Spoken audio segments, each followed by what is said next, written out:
The great thing about shows like GIBTM is that it lets industry associations get face-to-face with its members and the rest of the industry. So welcome to the International Congress and Convention Association's networking evening at the Aloft Hotel, right next to the Abu Dhabi National Exhibition Centre.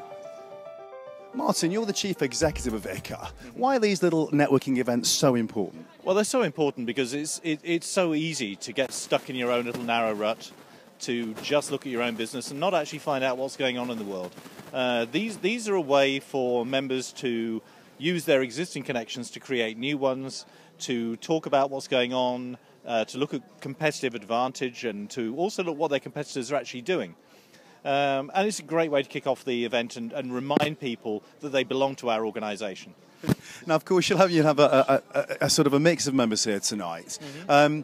It's more about getting together and getting them to know each other, because that's key too, isn't it? It is, but it's particularly important for us because we opened up a regional office here last September. So it's a chance for our regional director to meet some of the people he hasn't had a chance to actually get around and see. So we've got members from Dubai, from Abu Dhabi, we'll have Oman, Qatar here as well.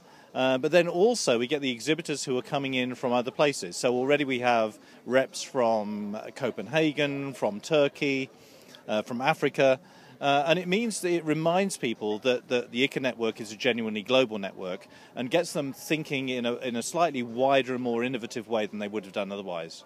And how important do you think this region is going to become, even more than it is now, to the association meetings, Mark? It's going to become very important. There was some big news just recently where the legal situation in UAE has just changed, so that associations can set themselves up, open branch offices, open representation offices, recruit members, sell services. So a field where a lot of associations were struggling to really get a toehold, now they have a chance to really expand, to offer new professional services, new programs, and of course, from our point of view, the result of all that is going to mean more demand for meetings. And so it's a great time for us to be opening an office here.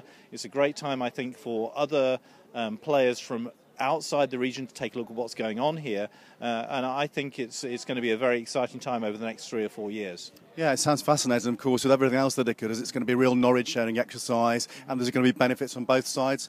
Martin, as usual, thanks for talking to me. Ian, it's a pleasure.